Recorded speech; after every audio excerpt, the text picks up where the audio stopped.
Grisham, can you please share? Yes.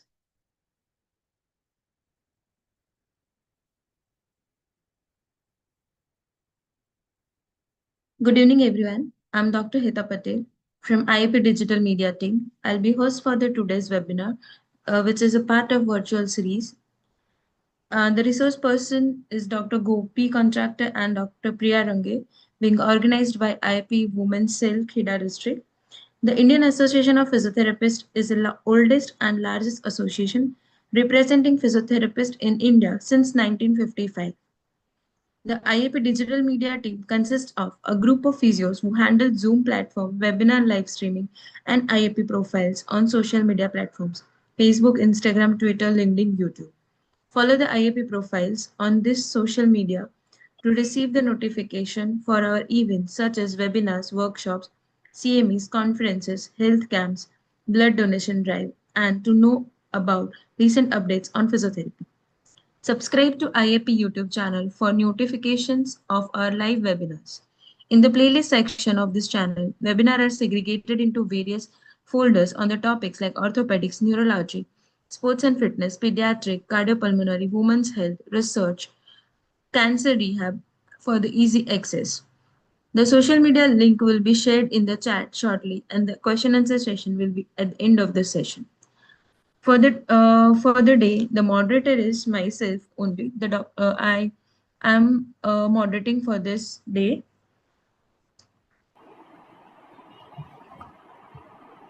Moving forward, uh,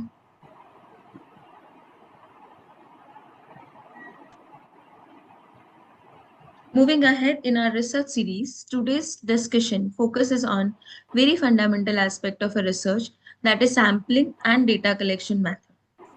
Because no matter how good you are at the research idea, if your sampling and the data collection are weak, the entire study lost its value. So let me first introduce our eminent speaker, Dr. Priya Madam. She is an MPT in rehabilitation and community health and currently a PhD scholar from Gujarat University. She is working as an assistant professor at LJ Institute of Physiotherapy, Ahmedabad, with around 8 years of academic experience. She has actively contributed to research through multiple publications and also authored, edited several academic books in physiotherapy. So today, she will be guiding us for the sampling method. Madam, the floor is yours. You can open your discussion. Hello, everyone. I'll just share my screen.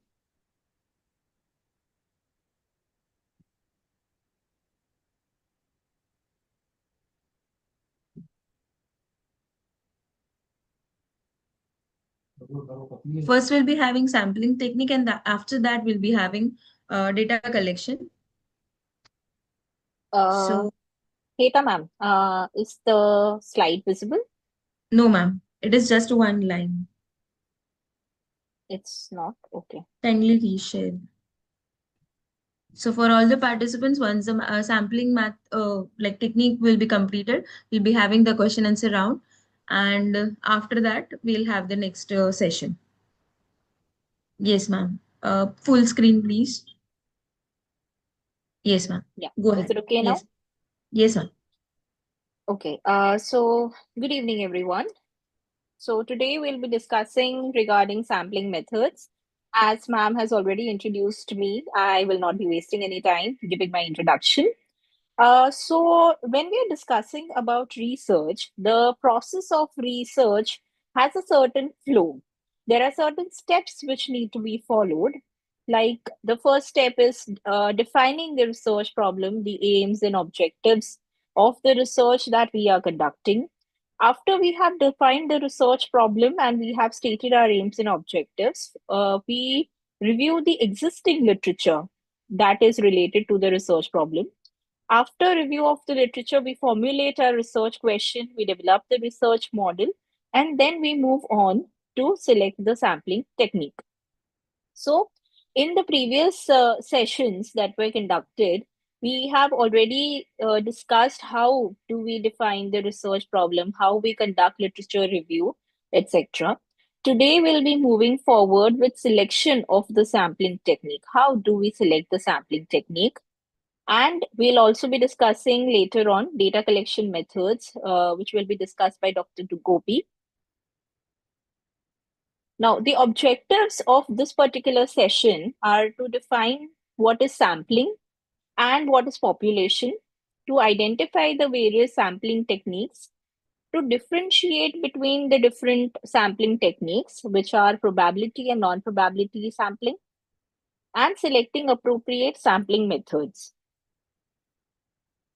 Before we move on, with the sampling techniques, there are certain terminologies which we need to understand. The first of which is population. So, what does population mean? So, all the items that are present in a field of inquiry that forms the population. For example, if I'm conducting some research on patients with diabetes, so all the patients with diabetes will be forming the population. What is sample? Selected respondents who represent the total population. That is considered to be a sample. So, population is all of the patients who have diabetes. Sample will be a representation of this population. So, that does not necessarily mean that I'm going to study each and every subject of the population. I will be selecting certain subjects, I will be selecting certain participants or patients, and I will be conducting my research on only on these particular participants and not all the people who are present in the population. So that selected group of people is known as a sample. So if we look at it diagrammatically, so as you can see on the slide, the left side represents the population. So it is all the people who would fall within the field of inquiry. And from this entire population, I will be selecting a small sample of respondents. What is sampling technique? So, sampling technique is a process by which we are selecting the sample of subjects or participants. And sampling design is the design as to how a sample should be selected and what the sample size should be. So, we will be deciding that out of this entire population, how do we select these particular respondents? How do we select our sample? And how many participants should be there in our sample? So, that entire process and the design of that process will be the sample design. So, sample design refers to the technique or the procedure the researcher would adopt in selecting items for the sample. It helps in deciding the size of the sample and it is determined before the data are collected. We cannot decide the sample design or the sample size after collection of the data. It has to be determined and decided before the data is collected. The researcher must select or prepare a sample design which should be reliable and is appropriate for their research study. So, every research study is going to have a different sample design. We cannot move on with the same sample design for each and every study. So, if I'm performing, say, an observational study on a particular population, I would be having a different sample design. If again I'm conducting an observational study in a different population, I may select either the same sample design or I may select a different sample design. So it will differ with what resources I have, what my sample size is, what population I'm dealing with, etc. There are many factors which can help me decide what my sample design has to be. So the flow of deciding the sample design, we first define the target population. Which population do we want to study? From that population, we choose the sampling frame. Within the sampling frame, we select the sampling method, we determine the sample size, and then we implement the sampling plan. There are certain points which we need to take care of when we are selecting the sample design. One of which is the type of universe. So, what does this universe mean? So, when we are saying that we need to think about the type of universe, the universe can be either finite or it can be infinite. So, here we are talking about the population that we are going to study. When I say the universe can be finite, it means that the number of items that are present in that population, I can count the number of items and I can make a list of the number of items. Whereas when I say it is infinite, I do not know how many items are present in the universe. I do not know how many items are present in this population, and I cannot count them. So that is finite and infinite universe. The second is sampling unit. Now the sampling unit can be geographical, like we are talking about a particular city or a particular zone or a particular state, or it can be based on any construction unit or a social unit. Like if we are talking about a particular family or we are talking about a particular club, it becomes a social unit. When we say that it can be a construction unit, it can be a particular school or hospital, etc. So that is deciding the sampling unit. The third is the source list. So the source list is basically our sampling frame. So what is sampling frame? It will contain a list of all the details pertaining to the items that are present in our universe. So, when I said that when we have a finite universe, we can make a list of the items that are present in the universe. So, this source list is that list, or the sampling frame is that particular list. So, I have the name of each and every member that is present in my universe, and I also have the details of each and every member of that universe. So, that list becomes my source list or sampling frame. Another factor that we need to consider is the size of the sample. So, what my sample size is going to be. So, there are different techniques by which we can determine the sample size.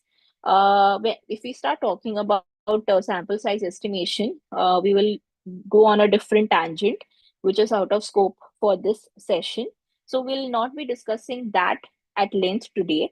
But what is important is that when we are deciding the sample design, we need to consider what our sample size has to be. Is it a small sample? Is it a large sample? Etc. Next, we need to think about the parameters of interest. What different parameters or what different features of the population are of interest to the researcher? So, basically, here we are talking about all the different details that the researcher would be interested in studying. For example, if I want to study the demographic details or not, if I want to study their medical details or not, what kind of drugs they are taking. Am I interested in these particular aspects of the population? Yes or no? So I need to decide which parameters do I want to study. So those will be my parameters of interest. Another factor, and this is one of the major factors that we need to consider, is the budgetary constraint. What is our budget? Do we have funding or not? If we have funding, how much is the fund that is available? We need to consider all these different things before we are deciding our sampling design, because budget will form an important aspect of it. If I become ambitious and I think that I'm going to collect a really large sample size, but in order to collect data from a really large sample size, I need funds, I need budget for it. And if I do not have those funds, I may not be able to accomplish what I have thought of. And then I will not be able to implement my sampling design. So when you're deciding your sampling design, you need to think about how much budget you have. And lastly, what is the sampling procedure? So when we say sampling procedure, it means the sampling design itself. the process how we are going to select this particular sample of participants. Moving on to the characteristics of a good sample design. So any good sample design must result in a truly representative sample. As we saw in the beginning of the session, what is a sample? A sample is a group of respondents who are representative of the population. So you can consider a sample to be a good sample only if it is representing the population correctly. If it is not representing the population correctly, then maybe you do not have a good sample on hand. It must be such which results in a small sampling error. So when we are talking about sampling designs, we also have to think about sampling errors. Sampling errors can occur because of various reasons. They can be because we have selected the incorrect sample design, or we have performed the sampling process incorrectly, or it can be because the sample size that we have chosen is maybe incorrect, or the sample may not be representative of the population. All these different factors may result in sampling errors. When we are deciding which sample design we have to use, we always have to think about sampling error and how we can minimize this sampling error. A good sample design must be viable in the context of funds available for the research study. So, when we are deciding the sample design, like I said, we need to think about the budgetary constraints. And we should select a design which works within the constraints of those funds. It must be such so that systemic bias can be controlled in a better way. So, as sampling errors can occur, systematic biases can also occur. When we talk about systematic bias, it means that these are non-random errors. So these non-random errors, they can occur because we have selected the wrong data collection method probably, or we have made certain mistakes when we were planning our research design. So all these different errors can lead to systematic biases, which can also reduce the reliability of the results that we get at the end of our research study. So when we are deciding our sampling design, we need to think of different ways by which we can minimize both sampling errors as well as systematic biases. A good sample design should be such that the results of the sample study can be applied in general for the universe with a reasonable level of confidence.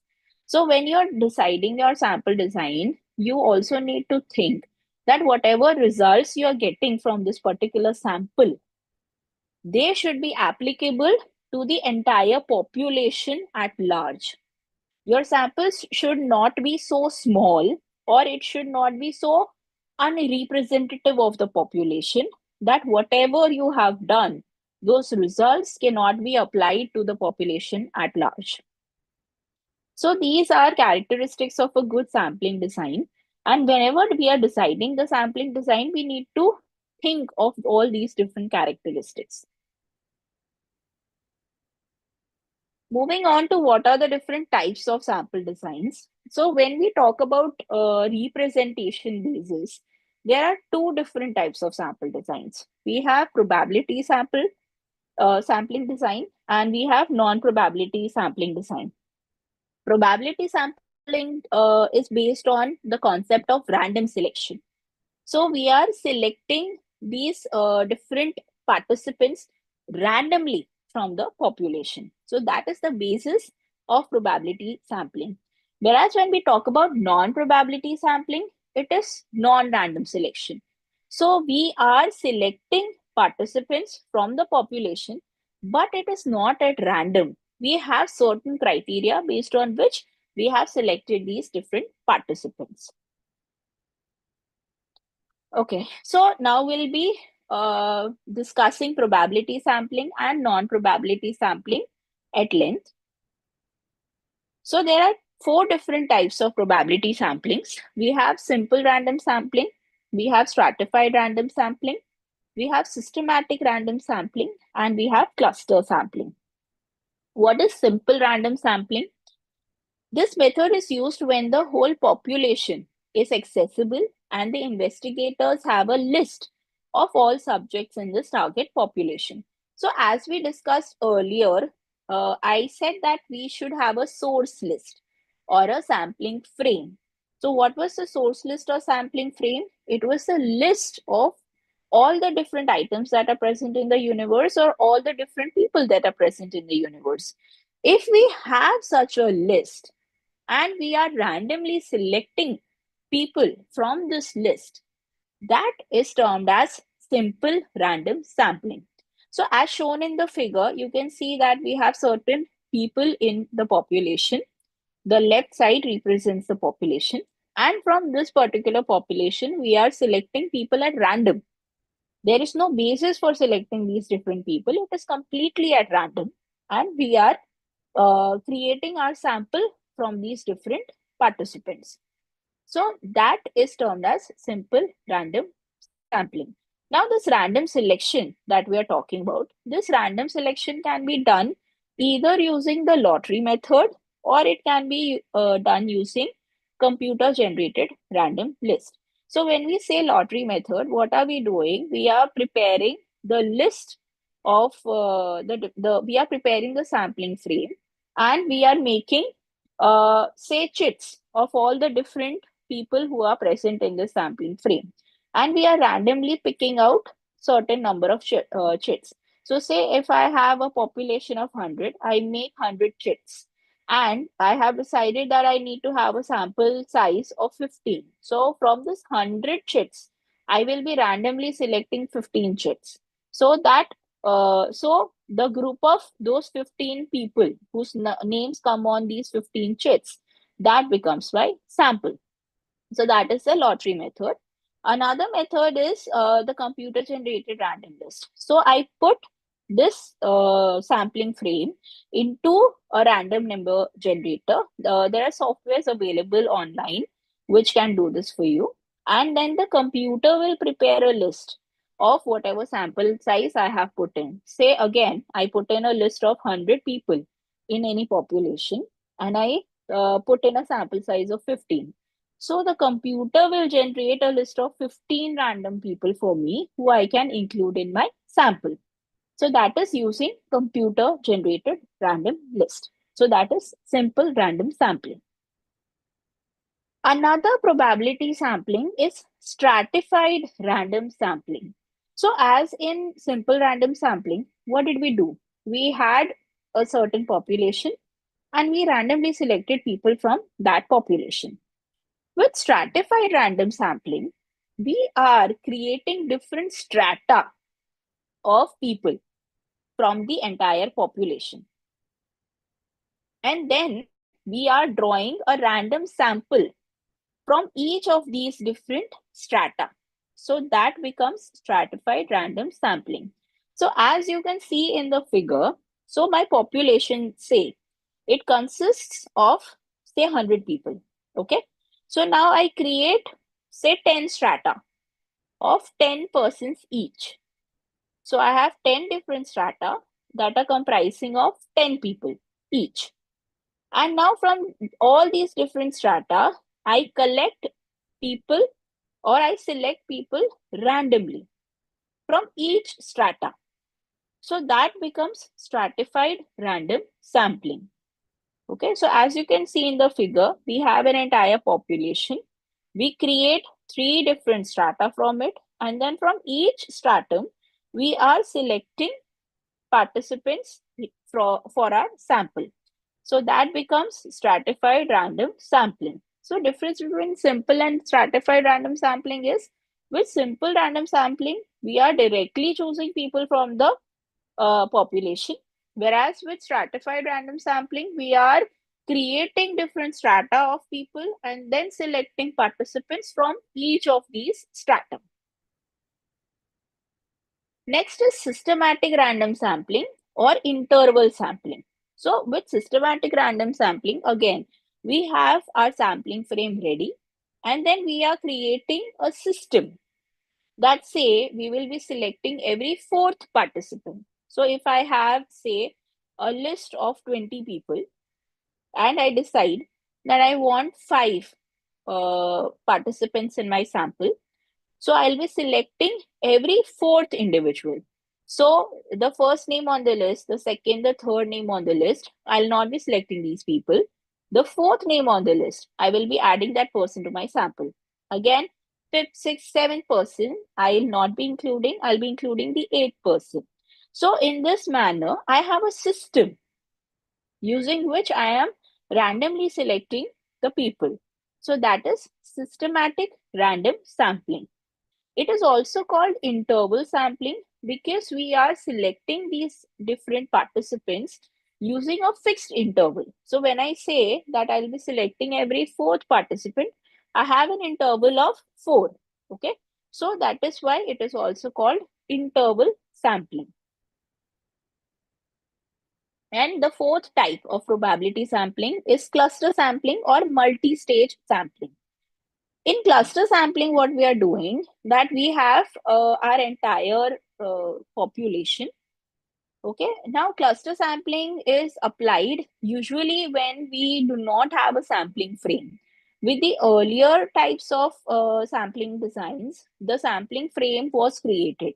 But with cluster sampling, the population is so large that we cannot create a sampling frame.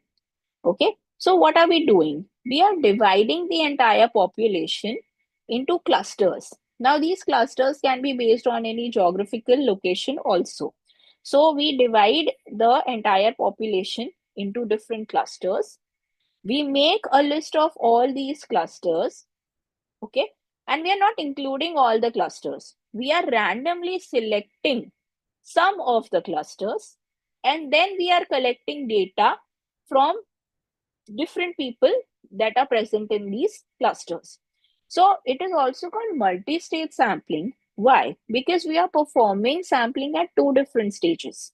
So firstly, we are defining the population, we are creating the clusters, we are randomly first selecting the clusters. So that is one random selection. And then from these randomly selected clusters, we are selecting the participants at random. So that is again random selection of the participants. So the random sampling occurs at two different stages, and that is why it is called multi-stage sampling or cluster sampling. So these were the different types of probability sampling. Now we'll be moving to non-probability sampling. So there are four different types of non-probability sampling. We have purposive sampling, convenience sampling, snowball sampling, and quota sampling.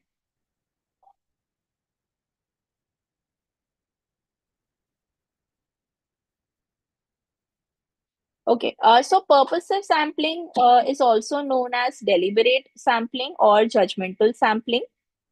When we say purposive or deliberate or judgmental sampling, what do we mean?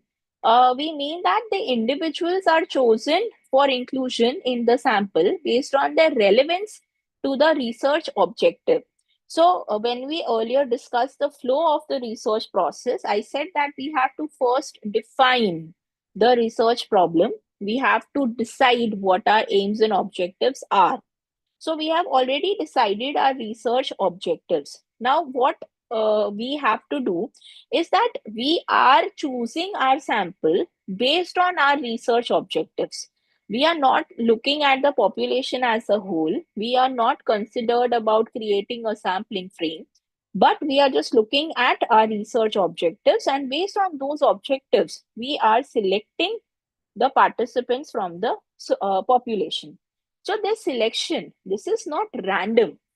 Okay. So when we talk about probability sampling, each and every participant is going to have an equal chance of being selected because the selection is random. But when we are talking about non-probability sampling, the participants do not have an equal chance of being selected. There will be certain participants who will have a higher chance of selection. There will be certain participants who will be having a lower chance of selection. based on their personal characteristics and based on the research objectives. So it is the same with purposive sampling. Since there are certain individuals who will be more related to our research objectives, they will be having a higher chance of selection. For example, if I want to investigate the effect of yoga on individuals with hypertension, it is recommended that only hypertensive patients be selected as the most suitable participants. And here will be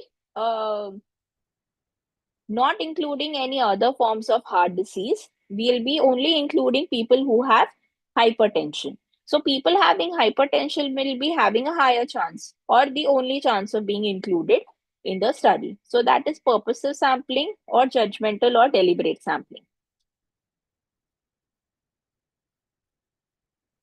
The second type is convenience sampling, the act of choosing sample members based on their ease of accessibility is referred to as convenience sampling. So I'm choosing people just because it is convenient for me to choose those certain people. Say if I am conducting any study and I have a certain number of relatives and who might be related to my research objective, and just because it is easier for me to collect data from my relatives or my neighbors, I'm collecting data from this particular sample. So that becomes convenience sampling. So the selection process involves choosing members who are readily available to the researcher. So I am not concerned about whether the sample will be representative of my population or not. I am not bothered about the population as a whole. But just because this particular sample is convenient for me, it is easier for me to collect data from this particular sample. I'm choosing this sample. So that becomes convenience sampling.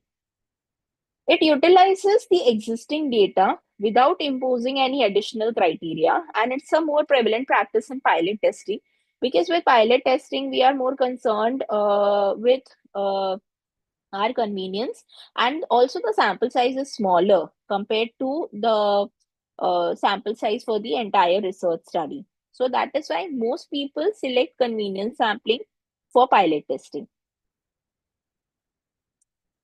The third type of non-probability sampling is snowball or chain or sequential sampling. So when I say snowball or chain or sequential sampling, what do I mean? It means that I have selected one particular participant for my study, and now this participant knows some other people who might be interested in being a part of my study. And so I recruit them because they fall into my inclusion criteria. This certain group of people would be knowing some other people who may also be interested, and I include them also. So that becomes snowball or chain or sequential sampling. So this type of sampling technique is employed when a responder recruits additional respondents from their personal network. Now, this personal network, it can be friends, it can be relatives, it can be acquaintances, it can be any people that this particular person may know. So this type of sampling is utilized in scenarios where identification of sample members is challenging. So I may not know so many people who may be related to the inclusion criteria in my study design. I may not know such people. So what do? I talk to one such person and I ask them if you know any other people. So for example, if I'm conducting a study on say breast cancer, so I go to a hospital and I find one person who is a survivor with breast cancer. And I ask them whether you know any other people. And then this person gives me information about any other person that they may know. And it moves on, so forth. So that is called snowball sampling. And lastly, quota sampling. So in quota sampling, participants are picked based on a set of predetermined criteria that the researcher has established. Now, these particular states, they work as a quota for choosing the samples participants. So we have the entire population, and based on our predetermined criteria, we are selecting certain set of people from this entire population. Now, this certain set of people, they become my quota. And then I am selecting my sample from these different quota. So, for example, if I'm conducting a study that requires me to include data from students as well as teachers. So, from the entire population, I will be creating two different quota, one quota for the students and one quota for the teachers. And then I'll be selecting my participants from the quota of the teachers as well as the quota of the students. So my sample will be including participants from both these different quota. So that is quota sampling. But here the selection is not going to be random.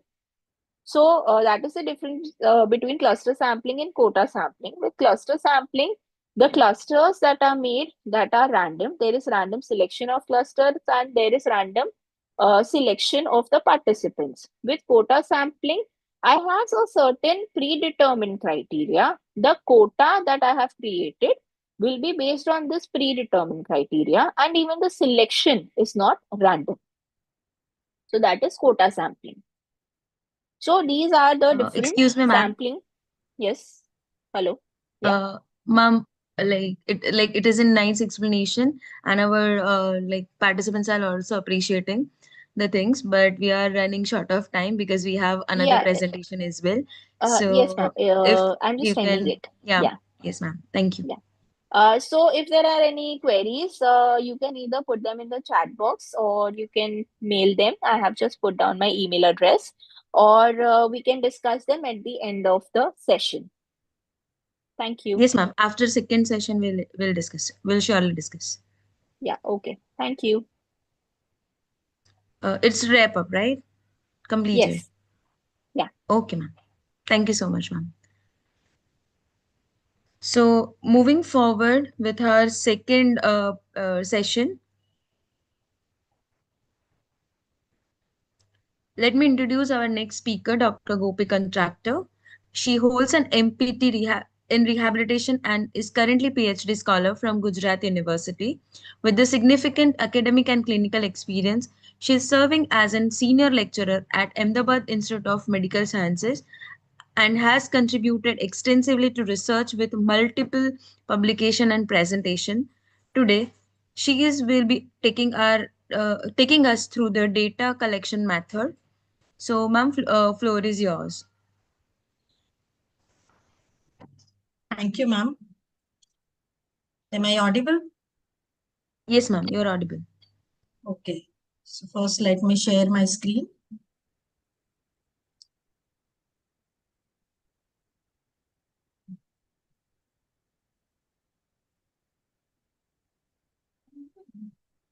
Is it visible? Yes, ma'am, it is visible. Full screen, please. Yes.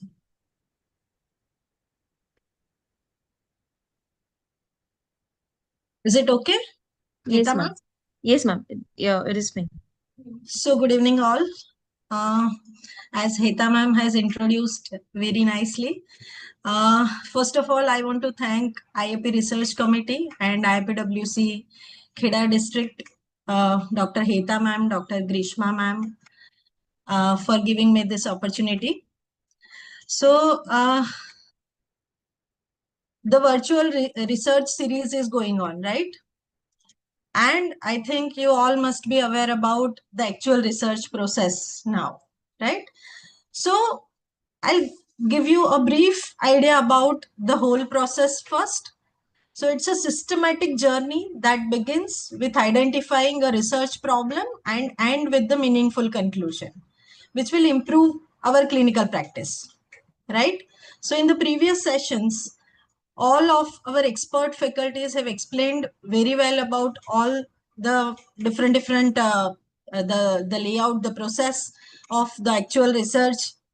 Okay, and today this is the very crucial step that I have to explain the methods of data collection. Okay, so any research will be incomplete if it is not collected, if the data collection process is improper. Okay, it will be fruitful only if the data will be right and with the right method. Okay, So if the collected data is inaccurate, incomplete or biased, then even the best research design may not give the reliable result. Okay. Therefore, understanding how to collect the data systematically, ethically and effectively becomes the essential part of any of the research process. Okay. So first of all, let me give you a very simple example. Okay, I want your active participation.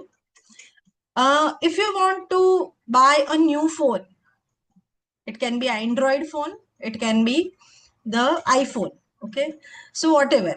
But what will be the process? How you will decide that I just want to buy this particular type of phone only? Okay, please write in the chat box what is the actual the process.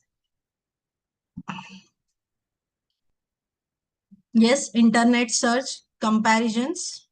Yes, any other answers? The survey, yes. Firstly, searching for the features, right? You will look for the storage, will check for the available features. Chat GPT comparison, very common.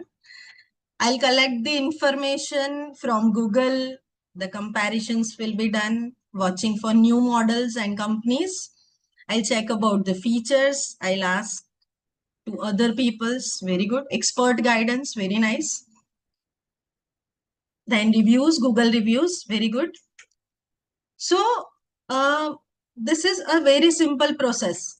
To buy a new phone is a very small research process. On the basis of that, we will select that I just want to have this particular type of phone only. Okay, I'll observe my surroundings. I'll see that people are using which particular type of phone. Okay, I'll compare it with other person. Definitely the data storage, everything I'll look for. Okay, definitely I will compare it with the other phones. Okay, and at the end I will reach that this is the particular phone that I want to purchase. Okay, so this is again a kind of research process only.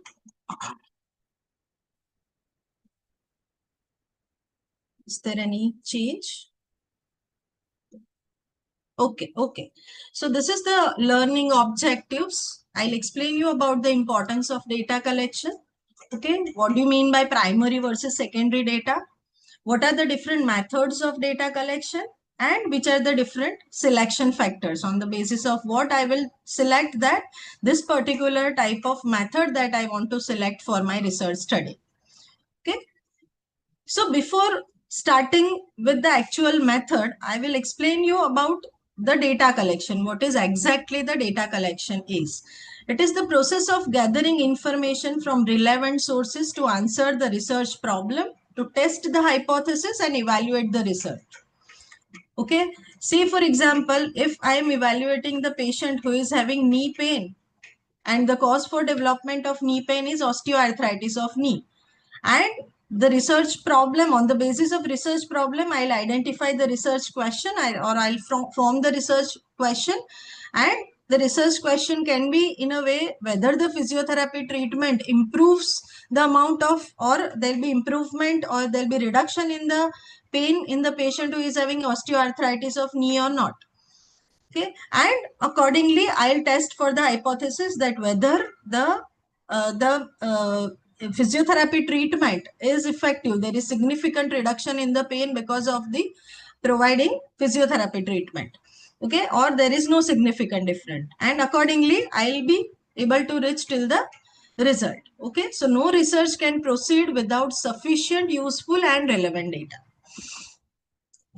Okay, so data collection actually is the heart of any of the research process. Okay, data collection will give life to the research, turning ideas into measurable reality. Say, for example, if my idea is that the patient who is having knee pain can be reduced with the physiotherapy treatment, and I have that idea, and that idea is on the basis of my knowledge, my experience, and so many other factors. Okay, and then I'll collect the data. I'll take the visual analog scale, I'll take the pre-data, I'll give treatment to the person, and then again I'll be taking the another the post data. Okay, and I'll be reaching till the measurable reality, and accordingly I'll be able to understand that this is the actual amount of reduction in the pain within this particular duration of time. Okay, it connects the research question with the meaningful answers.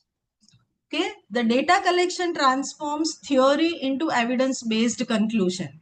Okay, on the basis of the data collection, I'll be able to reach till particular type of evidence. Okay, that this particular type of treatment is very much effective for the reduction of pain in the patient who is having ONE. Okay, it acts as a foundation upon which the entire research is built.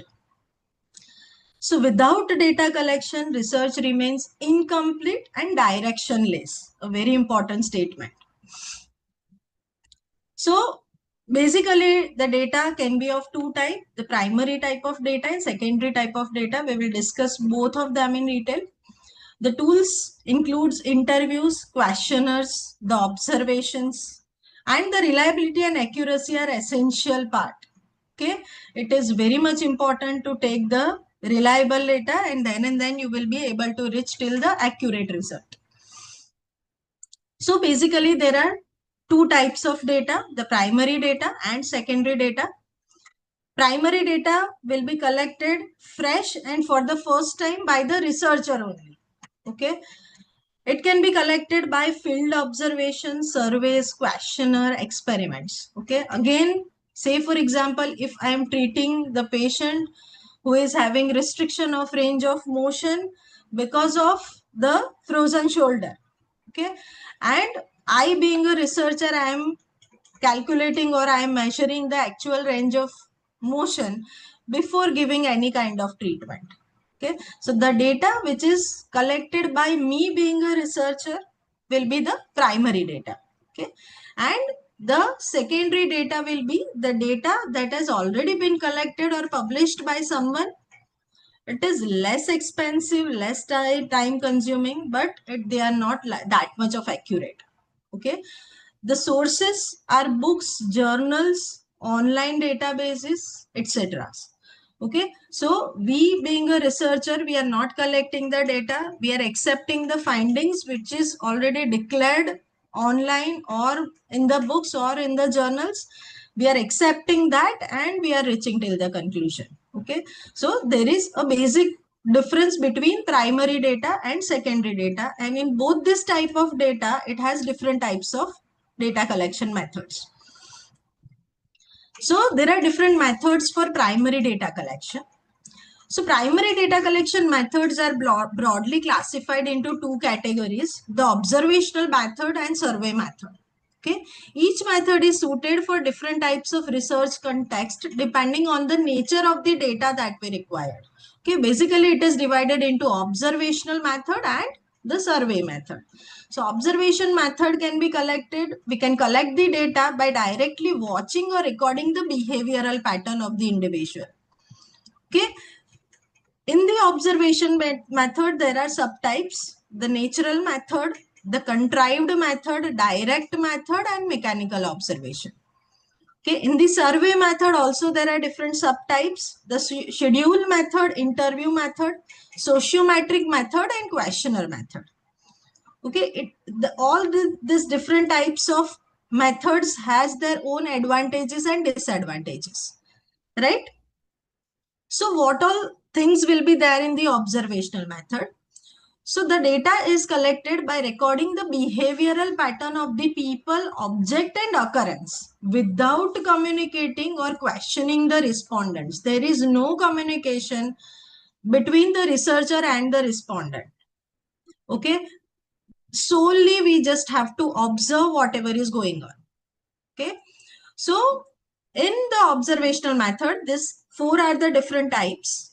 First is a natural method. Natural method is the researcher observes without providing any kinds of interventions and subjects are unaware that they are being observed.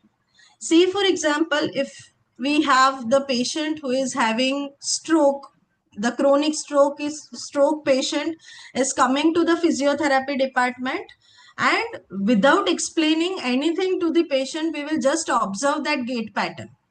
Okay, that how the person is walking. Okay, that is natural pattern of observation. The another one is direct method of observation. Direct method has a little difference from the natural method. In the direct method, the researcher waits for the specific behavior to occur. It is time consuming but captures a real event.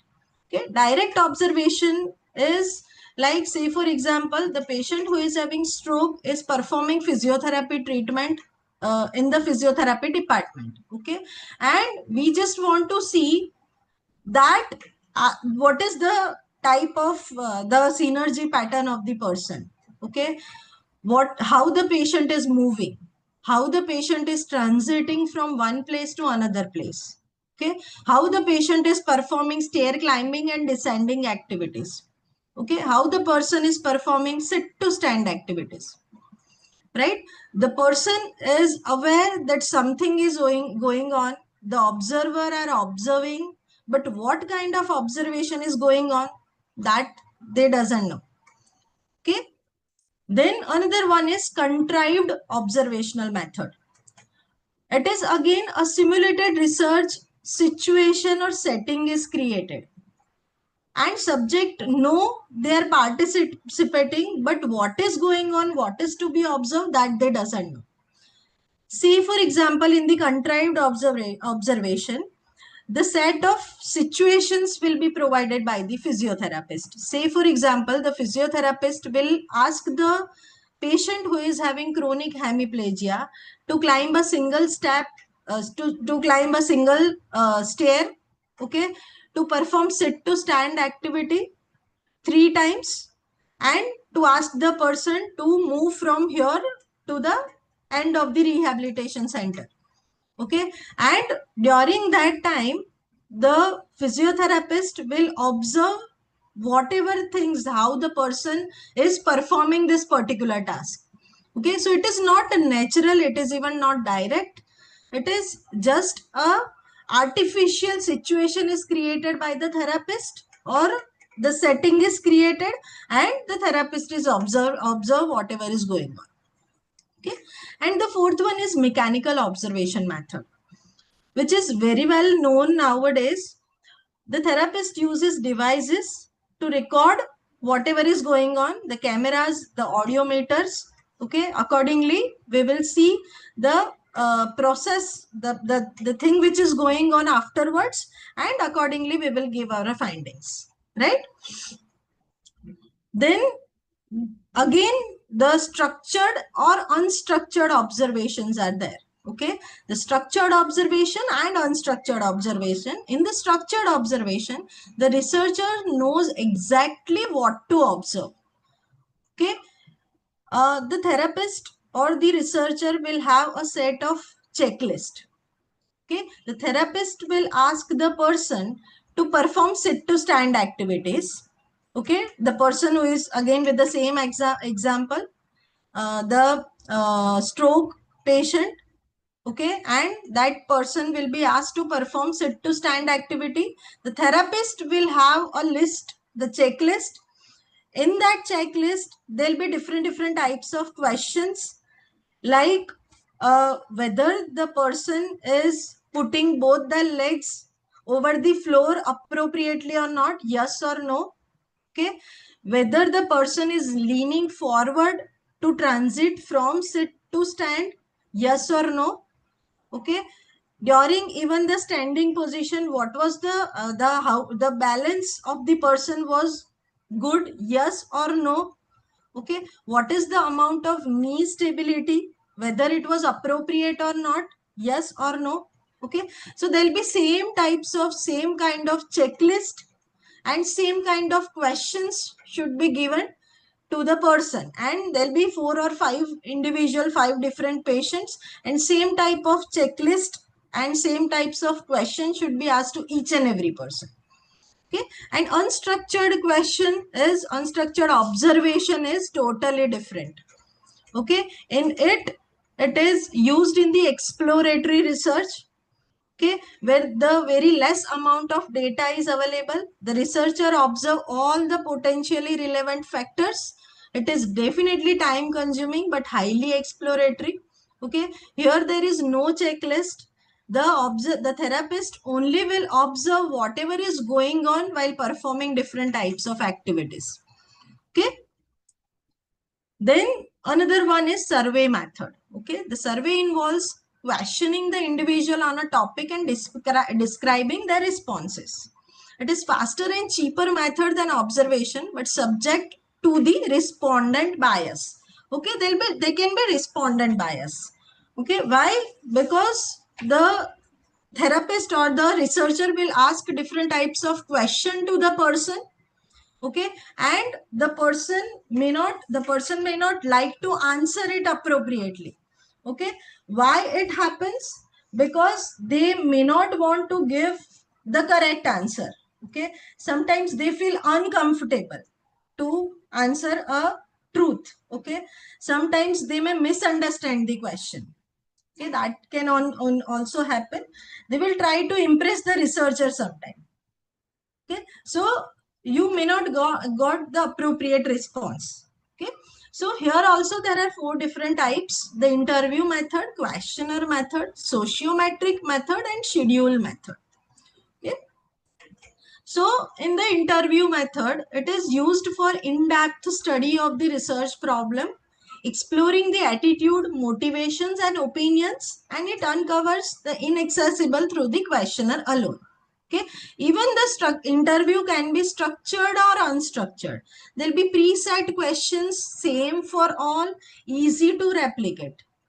Okay, in the unstructured interview method, you may say, for example, if you have the patient who is having again the same hemiplegia patient, and if you want to ask if you want to take unstructured interview, then you may ask that what is the activities of daily living.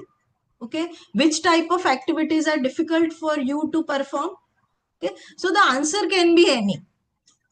And in the structured interview, there will be specific question and specific answer, and that to all the participants. Right? Then another one is individual in-depth interview. Okay, one respondent at a time. It is detailed insight and time consuming. You will get all the information appropriately, but it is definitely a time consuming process. Okay, then focused group discussion, very well known. There'll be 8 to 12 members together with the same characteristics, and you can take the interview for with all of them. Okay, then another one is telephonic interview. It saves the travel cost and time. Definitely you can call to the person, you can ask different types of questions. Okay, it can be a computer assisted telephonic interview in which the question appears on the screen. Okay, the interviewer records the responses via telephone. Okay, it reduces the error and speeds up the data entry. See, all this method has their own advantages and disadvantages. Okay, because of the time is very less, I may not be able to explain each and every in detail. Okay, just try to understand the basic concept of different types of or the different methods of data collection. Then another method is questionnaire, sociometric, and schedule method. Okay, questionnaire method, which is very well known. There is written series of question, mostly the quantitative type of data that you will get with the questionnaire method. Okay, it is cheap, scalable, and easy to analyze. Say, for example, the patient who is having a difficulty in the upper extremity because of any reason, you can take the questionnaire of DASH, disability of arm, shoulder, and hand, and you will get the value. Okay, that you can take in the beginning of the rehabilitation, at the end of session again, or at the end of the physiotherapy treatment, for at least for 1 week or 15 days. Again, you can take the data. Okay, Then another one is a sociometric method. Sociometric method, the name itself is suggesting that it should be to the group of individual. It studies the attractions and repulsions within the group. It is basically the purpose of performing this sociometric method of data collection is to identify who can be the group leader, okay, which person from this group is not comfortable with the other, okay, who the which particular type of person or who is the best one, who is who has the leadership criterias, okay, to whom or each and every individual want a group, okay. Then another one is a schedule method. The schedule method is same as a questionnaire method. The only difference is there'll be enumerator. There'll be another person who will fill the responses. Okay. Say for example, if I want to take the data of the person who is having osteoarthritis of knee, I will take the quiz questionnaire. I'll ask some another person, my fellow member, to take the quiz scale at individual time duration. I mean, monthly once or within a week, one time in a week. Okay, that the basic difference between questionnaire and schedule method is questionnaire I can collect by my own, and in the schedule method some another person who is a well-trained individual can even take the data of the person. Okay. Then another is a methods of secondary data collection. Okay. Already it is discussed earlier that the secondary data will be collected by the another sources which is already published earlier. Okay. Like you can collect the data from the internet, the print medias, the census and government records, the company records. Okay. If I want to see that which particular type of treatment is most effective to improve the balance in the patient who is having Parkinsonism or stroke or any, then I can put that particular keywords in the internet. I will search for at different databases and I will reach till the end that this I'll get few studies, and that studies result that I'll accept. Okay, so that is the secondary type of data. Okay, I'll search in the books even that which particular method has which particular type of physiological effect and why it is effective.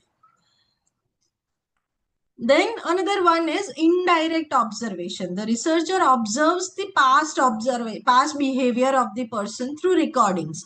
Okay, direct observation is I am directly observing to the person, and indirect is I am observing it with the recordings. Okay, and definitely it is less time consuming and less expensive than primary methods. Then these are a few factors which will affect the actual methods of data collection. I will have to identify that which particular type of method that I have to select on the basis of definitely the objective of my studies. Okay, how much time frame do I have? Okay, if I have the long time duration, then accordingly I can select a particular type of research design and the method of data collection. Okay, which resources and fundings are available? Okay, how much precision I want, the skill of the researcher, what is the sample size? Say for example, if my sample size is very big, then definitely I have to choose survey method. Okay, online surveys are more applicable if the size is more. Okay, if I want a quantitative data, if I want a value, if I want to measure the range of motion, then definitely I will have to go with the observation finding as well as the interview method. So these are few examples. Now, the basic comparison is, I think, very well known by all. The basic difference between primary and secondary data.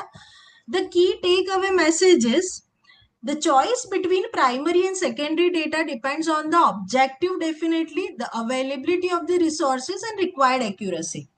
Most robust study usually combines many of the methods together. Okay, in the physiotherapy research, primary data should be combined with the secondary data to produce the evidence-based treatment protocol.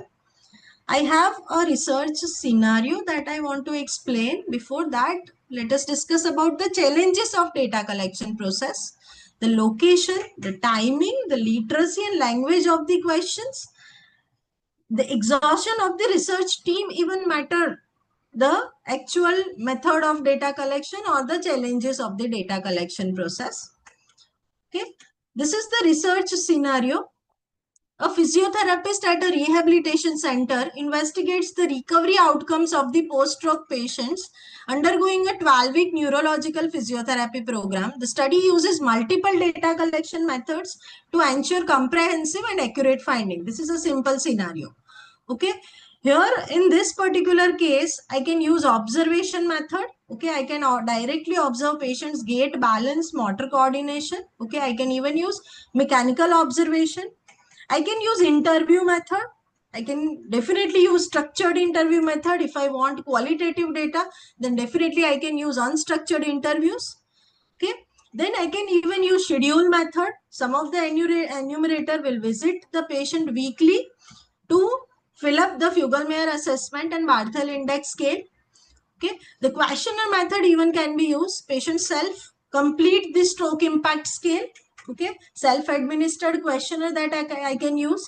Even I can use many of the secondary data published RCTs, WHO stroke rehabilitation guidelines, hospital discharge records. Okay, all these methods combined will give me a particular conclusion, and which will be the meaningful conclusion, and that I can use in my clinical practice.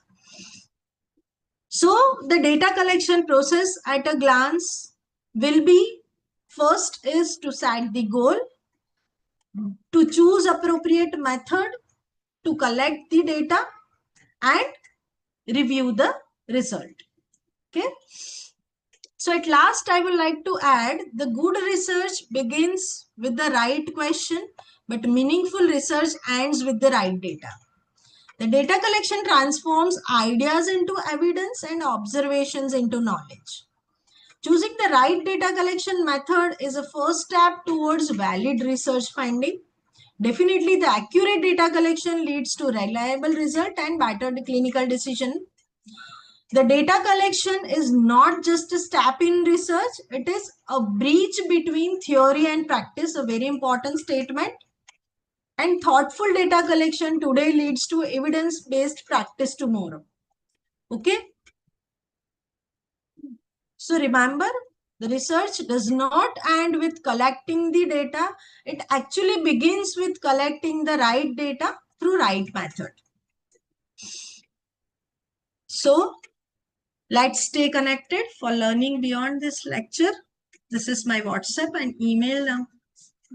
Because the good research design begins with curiosity and grows through the connection. Wishing you all success in your research journey. Thank you.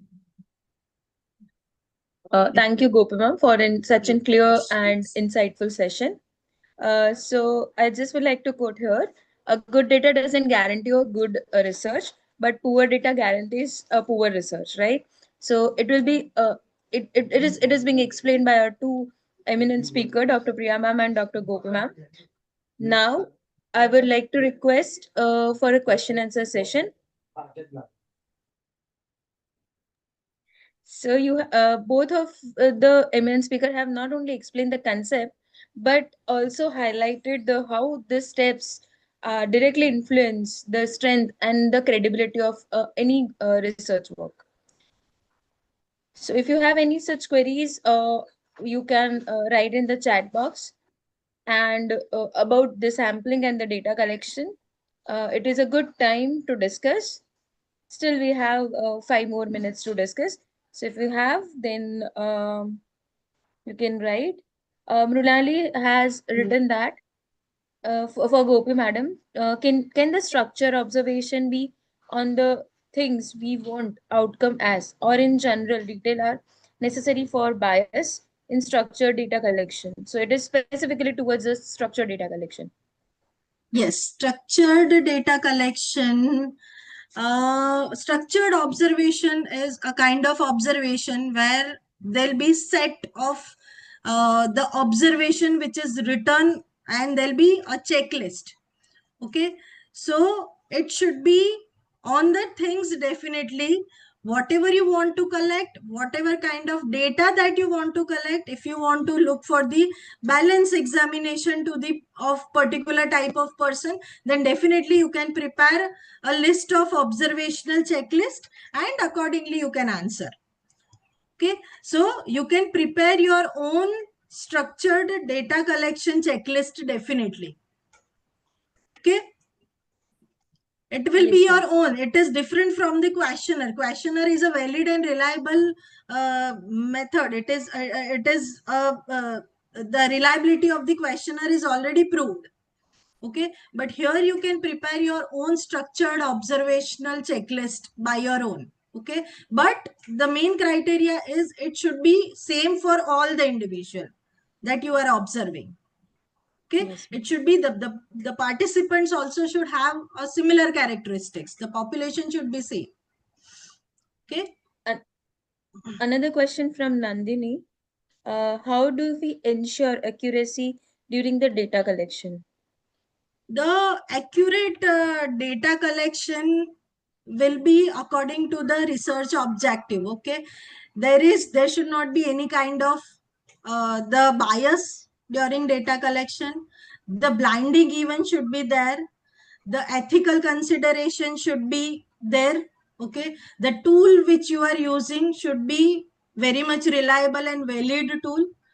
Okay, so all these factors will give you the accurate data collection method, and definitely it will give you the proper result. Okay, In is between it this, good to I would, choose yes, ma'am. is it good to choose only secondary method for data collection? No, no, no. Better is definitely you will have to go with the primary method, and that can be connected with the secondary method for any kind of data collection. Right, primary method should be combined with the secondary method. Secondary method alone won't give you the exact result. Okay, it is definitely less accurate. What are the common error during the data collection? This asked by Nandini. Yes, there are so many errors which are there during data collection. The first and very important is researcher bias. Okay, researcher bias is, say for example, if I am treating the person who is having knee pain from last 15 days, okay, I am observing, or I am taking the amount of I am taking the outcome measure for pain in that particular person. Okay, and definitely I'll be biased that because I am treating that patient from last 15 days. Okay, so definitely I would think that the patient should get improvement. Okay, then unstructured type of interview method sometimes may give error. Okay, then there are so many, the even the area where you are taking, say for example, if the interview that you are collecting at the place where the person is not comfortable, then the person may not answer appropriately. Okay, so 100% proper research process uh, is not that much of possible nowadays, but you should at least try to reduce the amount of bias, and you will have to go with the actual research process. Then and It then needs you to be will be able to reach precise. till the diagnosis. Okay, till the Yes, ma'am. conclusion. It needs to be precise one. Okay. Yes. The question is for Priya, madam. Uh, ma'am, are you there? Yes, Priya ma'am Yes, is ma'am, I'm there. here. Yes, yes, yes. Yeah. So the question from Karishma is, can inclusion and exclusion criteria affect the sampling method? Yes, definitely. Both inclusion and exclusion criteria can affect which sample design we should be using. For example, if we have a very large population and we are very stringent with our inclusion and exclusion criteria, then it can impact the sample size. So the sample size may become smaller or larger depending on what our inclusion and exclusion criteria is. So one is that it affects the sample size. Secondly, it can also affect which type of sampling we are using. Like we discussed, we have different types, probability, in probability, as well as non-probability sampling. So how convenient it is for me, what population I am selecting, what inclusion exclusion criteria I am selecting, how convenient it is for me to get a random sample from the population. Will I be able to get a random sample or not? So if I think that I'll be able to get a random sample, I can go for random sampling. If I think I won't be able to get a random sample, then I should go for non-probability sampling. Yes, it will affect the results that I'll be getting. It will increase the chances of sampling error. But sometimes, based on what population we are selecting, what inclusion and exclusion criteria we are setting for our sample, based on that, sometimes we may need to choose non-probability sampling also. So, ma'am, like according to this, I just would like to ask from my side one question is what is the one mistake student make while selecting a sample that directly affects the validity of their study? Based on your wide experience, you have seen this, right? So, what is that one mistake that you want to include here?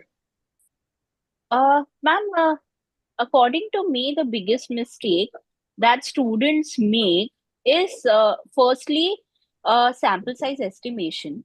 Many times, the formulae that we are using for sample size estimation formulae will be different for different types of studies. So the type of formula that we are using, that if we are using an incorrect formula, that will lead to an incorrect sample size estimation, and in turn it will cause sampling errors. So that is one thing, sample size formula. And secondly, many times, Formula currently is what the we are seeing. major thing, right, ma'am? Sorry, ma'am. Formula is calculating with the formula is the major mistake which is done Yes, by yes, ma'am. the Yes, ma'am. Sometimes And also nowadays, what adjustability has according happened? to our need. Sometimes, Yeah, am I audible? yes, Priya ma'am, you are audible. So nowadays, what we are also observing amongst researchers is that mostly all the researchers are going for non-probability sampling, and many of them are choosing convenience sampling because it is just convenient to get a particular sample for them. But that in turn leads to an increment in the sampling errors. And ultimately, whatever results you're getting for your study, you will not be able to apply those study results to the population as whole, because your sample is not representative of your population. So that is another mistake that I see that young researchers are doing, okay, just ma'am. because they do not want to go through that pain of collecting the data. Yes, ma'am. They are selecting the incorrect sampling method. So, young So researcher, these two, please note down these things that these are the mistakes that you will not you not do in the next your research journey. So, There for is Gopi one ma'am, the one question, last question is in ma'am. physiotherapy research, Is, how should one decide between using standardized tool versus self-developed questionnaires? no, self-developed tool can be standardized, can be validated by the proper methodology, and after that we can definitely use uh, that particular type of tool in our study. Okay, this the question that I want to highlight is, ma'am, if the result is not matching our hypothesis, means the conclusion is opposite from our thoughts, is it a good research? That was the only thing that I explained, that you should not think about anything. The question should remain question, that whether there will be improvement in our findings or not. That is the only question that should be in your mind. Okay, so definitely it will be though it is not matching your hypothesis, definitely you can call it as a good research. You should have the explanation that why you are not getting particular type of result. Okay, otherwise definitely it can happen that you may not get the positive response. Okay. Yes, ma'am. Also, adding to what Gopi ma'am said, at the beginning of our research, we set two hypotheses. It is not that we are setting one single hypothesis. We set two hypotheses. One is the null hypothesis, and the other is alternate hypothesis. So, if we are rejecting one hypothesis, we are also accepting the other one. So, whatever you're doing, you're ultimately getting some result and you're getting some conclusion out of it. So, that does not mean that your research is good or bad. It is just that these are findings. Everything does not have to be, good or bad. You cannot define research as good research or bad research. Good or bad research will be decided based on what methodology you have followed, how stringent with you have been with your data collection methods, with your sampling methods, with your data analysis methods, etc., etc. Your conclusion is not going to decide whether you did a good research or a bad research. So in nutshell, Priyama wants to say that nothing is bad. It's only the poor. So whatever the we need to discuss, we need to decide. And even our entire series will discuss about how you can do the good research and how what are the criteria which defines you as a poor research. So in the now we will moving towards the conclusion. Uh, both the both the speakers have not only explained the concepts but also highlighted how these steps directly influence the strength and the credibility of any research work. So now we will be conclude in such a way that research is not about collecting a data; it is about collecting the right data, right? So, and I think today's session has clearly highlighted both the sampling and the data collection play a crucial role in determining the good quality of our research. In the end, I would like to sincerely thank to Dr. Priya ma'am, Gopi ma'am for their valuable insights and all the participants for being attentive audience. Even I would like to thank to our organizers as well. And thank you so much for all the participants for staying till the time. Tomorrow we'll continue with the series with an equally important topic, research ethics. I strongly encourage you all to join this again at the same time. Until then, keep learning, keep questioning, keep refining your research and thinking. Thank you so much.